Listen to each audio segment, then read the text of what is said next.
Karışma boğazlara.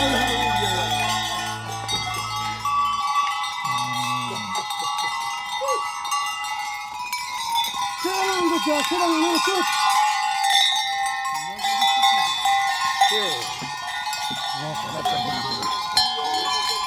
Hadi ya var bunu. Ne bulursun dur. Ne bulursun? Müdürüm büyük şirketi var. Sağ ol buradan. Sağ ol. Hadi ya büyük şimdi. Onu tak o. Ya o soğuklu mu ne ya? Mehmet abi kaç tane kaldı? 2 tane, bir tane çok ufak, bir daha büyük.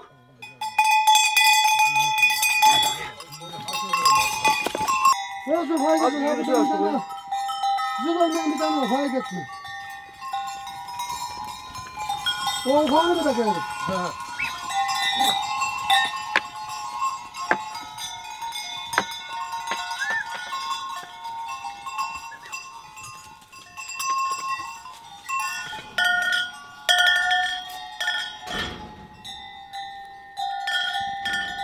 Al Mehmet abi. Gel. Ben buradayım daha bir şey yapmaz. Gol. Hiç gol. Ben buradayım bir şey bırak, yapmaz. Ben de elimi alayım gelin. Haydi. Dur. Haydi. Elimi müdürüme vereceğim. Haydi. Eren. Hoş geldin, hoş geldin. Sağ ol.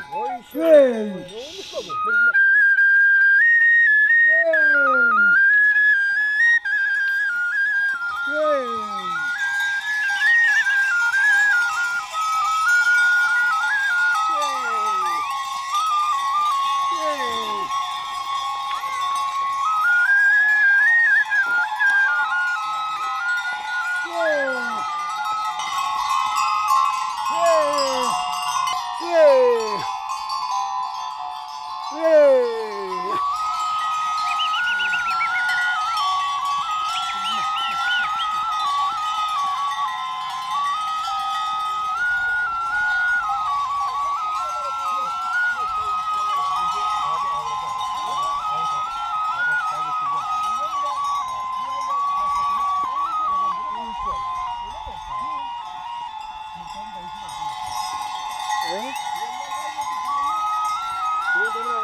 Bu gördüğünüz yaylalarda, bu dağların görüldüğü yerde aşağı yukarı 40-50 bin koyun var.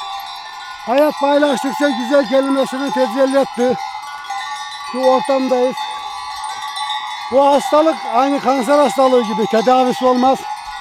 Almanya'da gitsen, İstanbul'a da gitsen bunu sevgiden yapan insanın izinden sevgisi çıkmaz. Bu zil sesi ne kemençe sesine benzer ne saz sesine. Çobanın terapisidir bu.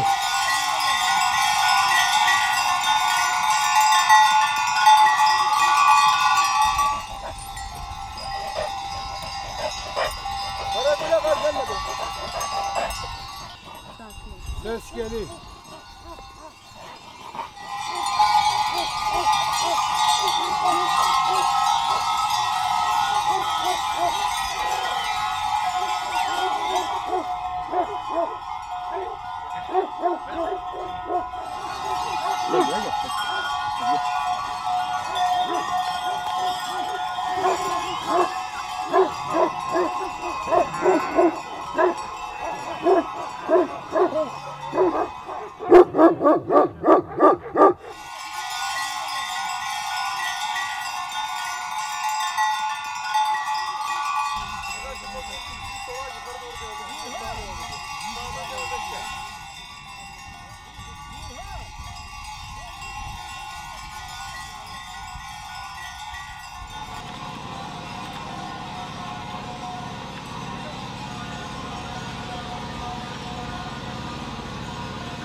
Hem şimdi 5 dakika aldınız orada daha rahat durun.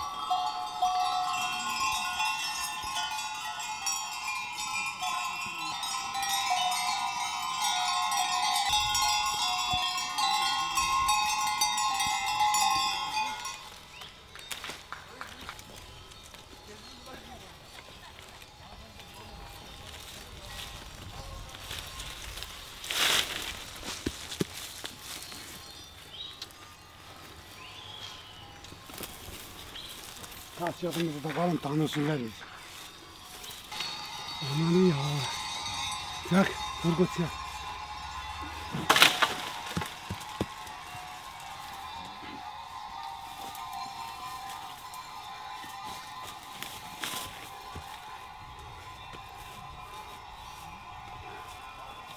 Bir daha. Ha. O tam oldu hala.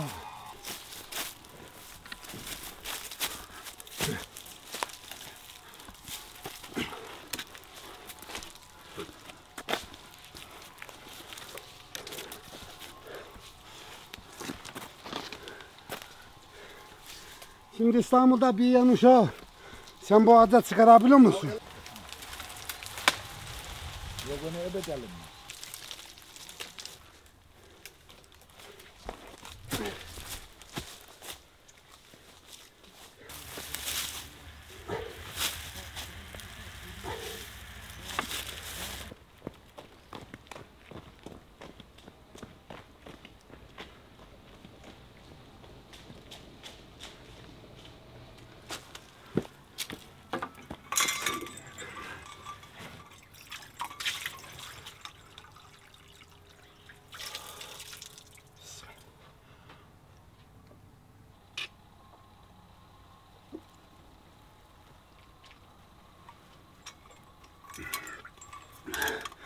Elhamdülillah. 15 doktora bedel. Doktora gitme bu suyu iç.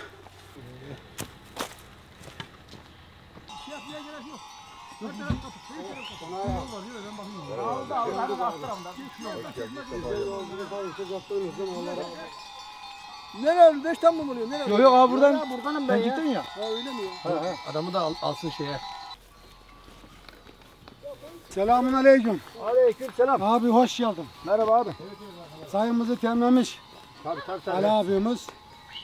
Eline sağlık. Yolculuğumuzu eşlik ediyor. Misafirperverliği için ayrıyetten teşekkür ederiz. Misafirler geliyor dedi. Çayını hazırlamış. Yayla kazanı gibi çay herkes içebilir. Bunlar ne kadar Fenerbahçeli Galatasaraylı olsa da bordo mavi Trabzonspor sepeti. Karadeniz'in ölmeyen güldürü. Abi hemen oturun. Oturun bakayım Ali abi. Gel çaya. Abi ben sen bırak. Sen otur ben yeni çay Tamam içtim. bırak. Ben size hizmet edeceğim. kamera çekiyor. Size ben hizmet edeceğim. Geç. Abi gel. Sen tut şuralarınızı doyurun. Çayları dokun bakayım. Al o şeyleri bir poşetleri bir yırtın abi şeyin üstüne. Buralar sizin mi usta? Bizim. Sizin ev nerede? Hemen abi üstü.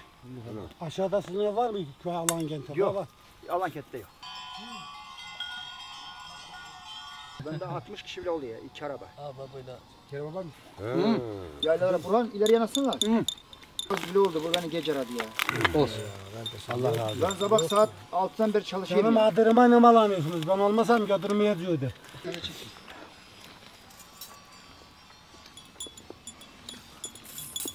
Burada bu sene armut yok Ali abi. Buradan bak her sene 5-6 bidon bekmez geliyor. Armut yok abi. Bu sene sene- armut yok. Olmadı bu sene.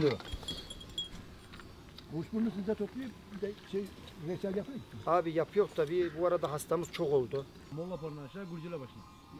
Biz oradan iniyor. Biz daha bunları bırakıp terk ediyoruz ha.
Kızım. Bu şurup haline gelene kadar kaynıyor burada. Şurup haline. Şeker yok. Sıfır şeker. Tamamen armuttan yapılıyor. Ondan sonra kubunu sızdırıp tekneye döküyle şekersiz. Şeker hastası bile yiyebilir. Dokunmayan az. Tabi doyana kadar değil az miktarda yiyebilir. Orduların en büyük hediyesidir bu. Her gelene böyle olur ama bu sene armut pek yokmuş.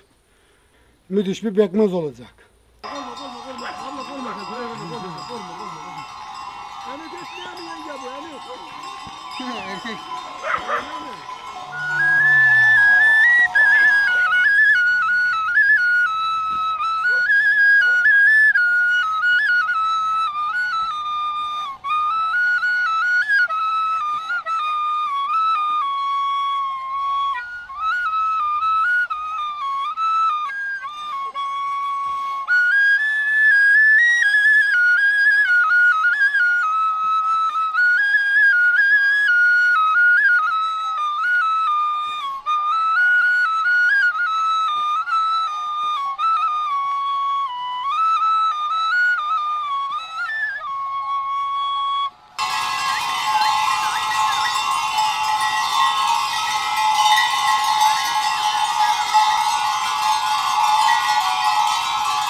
hayvancılık, çiftçilik bu ülkenin olmazsa olmazı.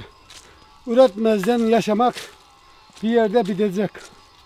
Hayvancılık Orta Karadeniz bölgesinde bayağı var bizim Trabzon Rize'ye göre. Mesela akşam olduğumuz yaylayı gördünüz. Orada 40-50 bin koyun var. Burada hayvancılık bitmemiş yani. Hala bu kültür devam ediyor.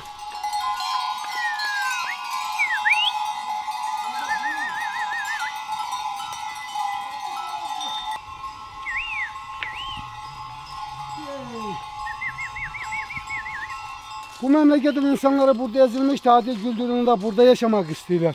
Mecbur yaylalarına gelecekler, ev yapacaklar. Sonuçta hepsi devletin. Devlet yarın burada bir şey dikse koyacak olsa olur ama ya her tarafı domuz deliğiyle sarmışlar. Hayvanlar otlayacak yer kalmamış. Bahçe sarmalarına çok karşıyım. Bu her yayla için geziyorum. Ya ufak bir lahana bahçesi, çilek bahçesi evinin önünde yapsın. Adamın ineği yok. 40 balya çayır olacak yeri sarmış. Yayladan koyun 1 saatte çıkıyor. İkinci, özellikle bizim insanlarımızdan bunu ricada bulunuyorum. Ya geliyor senede bir ada kurban olmuş, çocuğun olmuş, sevinmişsin. Çocuğun akika kurbanı kesilecek. Ya koyun kaç lira? İşte 9 bin lira. Ya sen bunu kasaba versen 7 lira alırsın. Bana da 7 liraya verin. Ya yatman 2 lira çoban kazansın. Yarın bu çobanları da bulamazsınız. Ne et yediğinizi anlamazsınız. Bu çobanlar bize lazım. Çiftçiler bize lazım. Köylerde, yaylalarda tereyağı kalmadı. Çiftçilerle bu kadar pazarlık edersen bu hayvancılık bir de kimse yapmaz. Ya yapanlara destek olalım.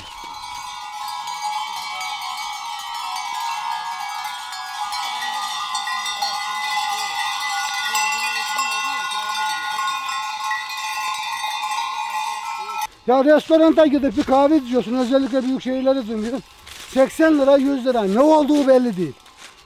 Davul tozu mudur, minare tozu mudur? Kepenkten mi yapmışlar onu? Ne olduğu hiç belli değil. Devletten benim bir de isteğim var. Özellikle burada onu bildirmek istiyorum. Çobanlık yapanlara, köyde fazla inek bakanlara SSK'sını karşılaması lazım. Bizim Köprübaşı, Trabzon Köprübaşı'lıyız biz biliyorsun. Köprübaşı'nda toplasan 20 tane çoban yok. Ya yıkılsın orada işverenin üstüne, devletten vergi olarak işveren bir çobanın sigortasını karşılasa ne olur?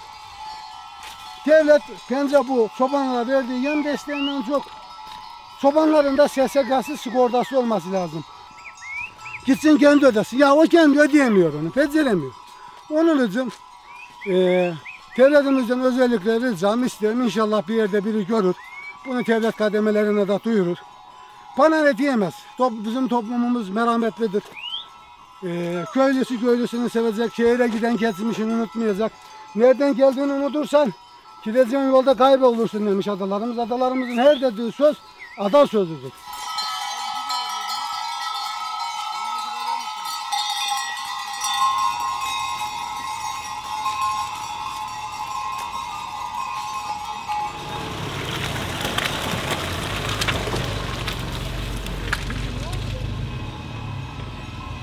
Şimdi en çok toplumda kızdığım söz, ya ver ona 3-5 koyun, o 3-5 tane koyun bile bekleyemez. Özellikle siyasetçilerin ağzında olan bu sözdür. Ya bu çobanlık basit bir mesele mi geliyor size yani? Koyunu çağırmanın ıslığı ayrıdır. Köpeğe çağırmanın ıslığı ayrıdır. Şimdi diyelim sürü tağılmış, ıslıkla toplayacağız onu.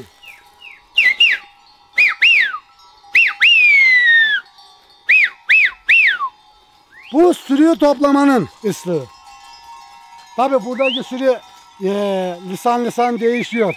Hani Bingöl'de Bey diyor ya bunlar beni tanımıyor. Şimdi bunlar bize o kadar alışmamış. Bizim Trabzon'un çobanlarının ıslık sesi o. Köpeğe çağırırken mesela onun da bir ıslığı var. Bu köpeğe çağırmanın ıslığı.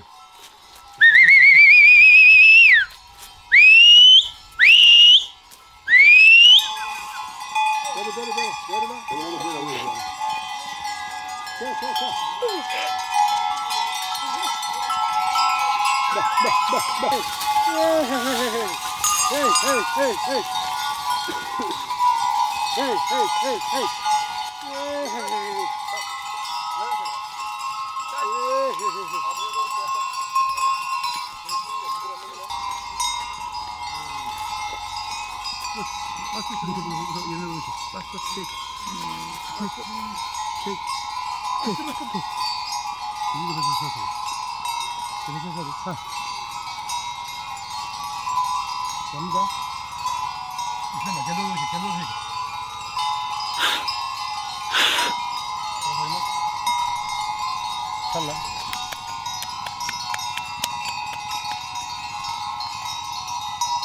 Niye anlayamadım? Tamam bırak.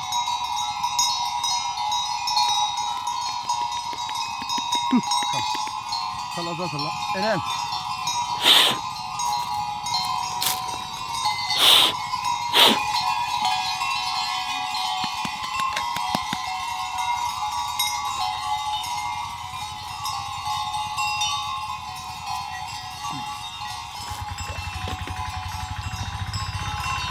Tam üflesene Tamam.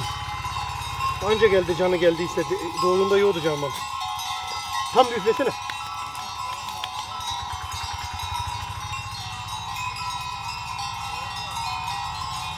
Niye anlayamıyorsun sen ya? Nasıl yok kafasına şey falan. Yok kafa. Tamam. Ver yalasın hemen yalasın. Şifadır onun yalama. Mesela bir iki günde erken. Yok bu hizmet ettir abi. Bak yarın bu saati geçirirsen ölmeden Ne koysun abi? Kur'an. Kutuva gibi bir şey yok mu abi? Kutuva yok. Ya üşümezsin alttan. Saçta o duruyor. bir şey yok. Hadi nasıl olur? Bunun içinde Arabanın yok mu çuval bir şey? yok abi. Bak önünde olsun. Ama sağlam olur ha. Abi çuvalda ne var? Zeynep.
Bu mesleğe babadan başladık.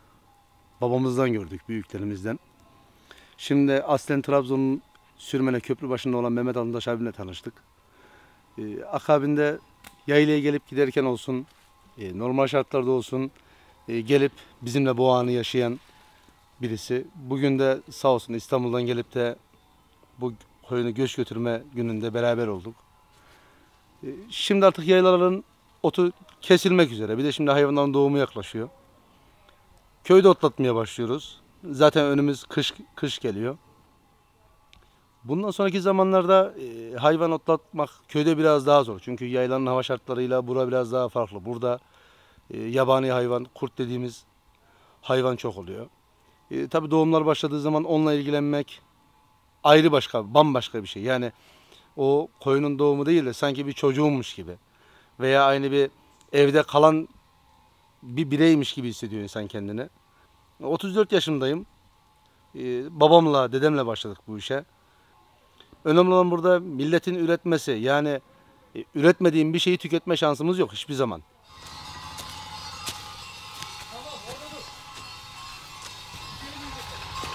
Sokayım bana buraya. Bir gün bu ordudan bir arkadaş aradı beni. İnternette Çoban Arkadaşlar grubumuz var. Tabii yüz yüze tanışamayıp ama yüz yüze tanışmıştan daha çok sohbetimiz olan arkadaşlar var. Dedi bana bir gün ki Abi dedi ben Trabzonlu bir kızı seviyorum. Bizim dedi maddi durumumuz da iyi.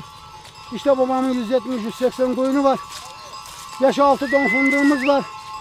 Ben inşaat kalıp ustasıyım, işsiz hiç kalmam. Ama dedi sevdiğim kızın ailesi baskı yapıyor dedi. İlla memur olacaksan kızı verir sana. Ya senin ikna etme kabiliyetin iyidir. O yerenin de insanısın. Bir gün alsak seni de gidecek dedi. İzah edebilir misin onlara? Dedim ki hemşerim lazım değil o. Ondan yuva olmaz. O kızın ailesi sana sormuyor ki. Ya evine helaldan ekmek yedirecek misin? Ya benim babam çobanlıkla bizi baktı. Taş duvar yaparak baktı. 9 kardeş büyüttü.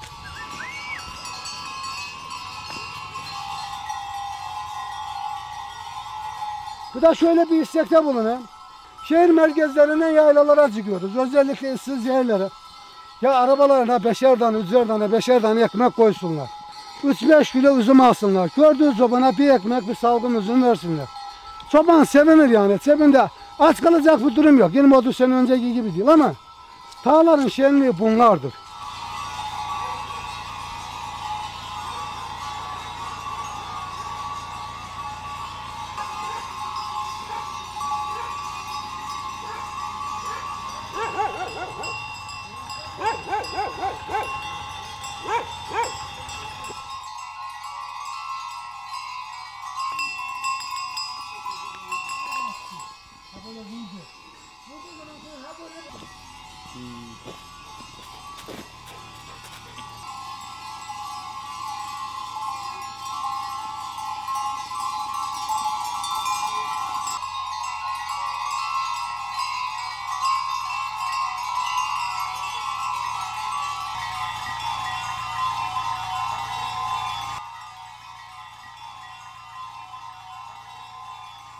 Selamünaleyküm. Aleykümselam Nazım Ağaoğlu. Güle güle. Sağ ol dayı, Allah razı olsun. Hayırlı yolculuklar. Akşamleyin yaylada olduğumuz zaman, eve geldiğimiz zaman sıcak çorbamız yok. Ama köye gittiğimiz zaman çocuklarımızla, eşimizle, annemizle, babamızla aynı sofrada oturup onların bize sorması yerde zaman nasıl geçti, zorlandın mı demesi çok farklı bir duygu.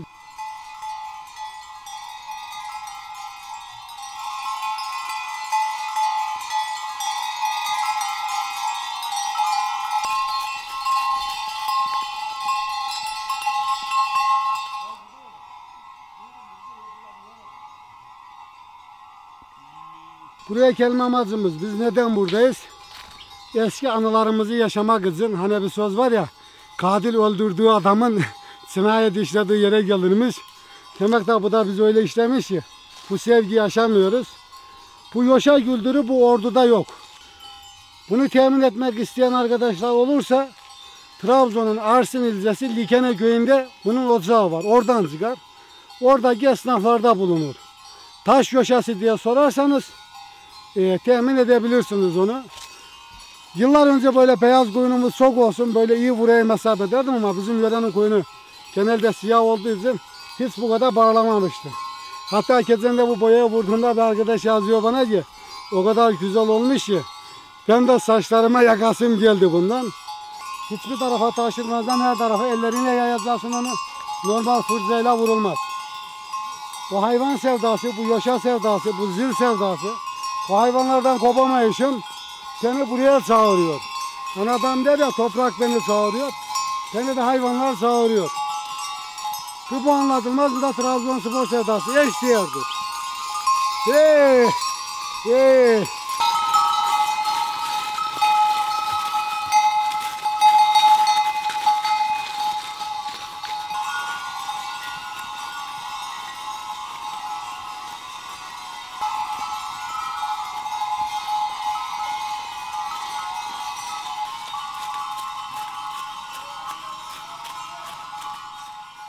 Bana sorsanız ben bugün İstanbul'da 20 bin lira maaş, 30 bin lira maaş mı yoksa buradaki koyun mu derseniz ben buradaki koyunu seçerim. Çekirdekten yetiştim. Belli bir şeyler de çekirdekten gördük. İnşallah da bizden sonra benim oğlum olur veya bizden birisi olur. Bu bayrağı benden devralır.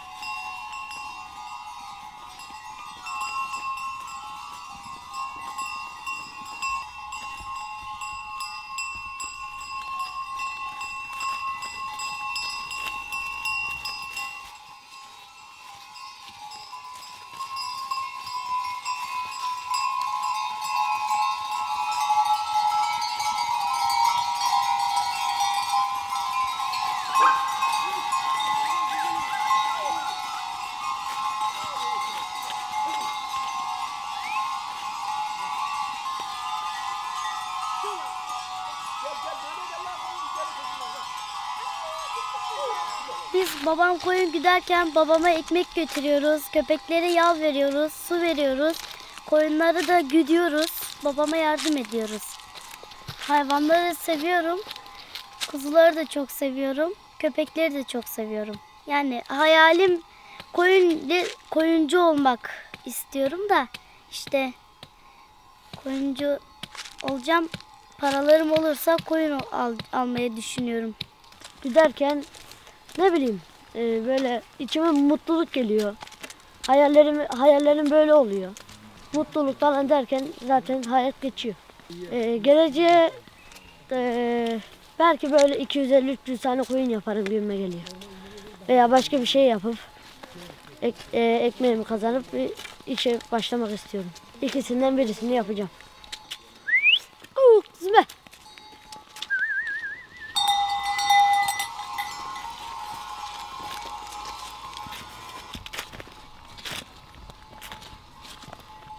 İsmim Mahmut, soyadım Aydoğan. İşte biz bunlarla baba dostuyuz yani. Eskiden akrabalığımız da vardı. Böyle gidip geliyoruz. Kendi malımız yok ama bunlara yardımcı oluyoruz.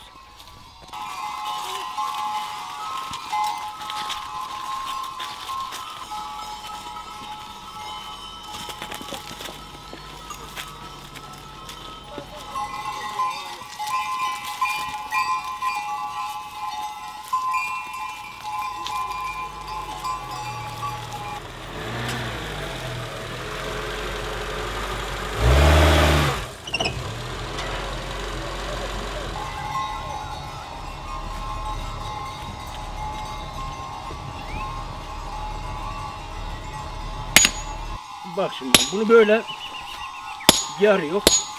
Ha, bunu böyle yarıyor işte. Şimdi bu kabak taslak.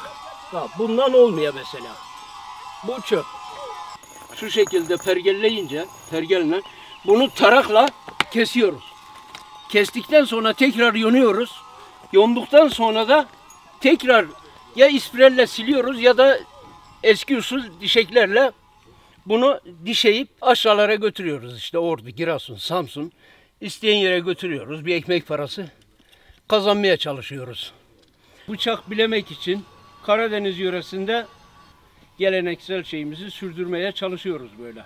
Bizden sonra da daha bunu yapacak bir kimse yok yani.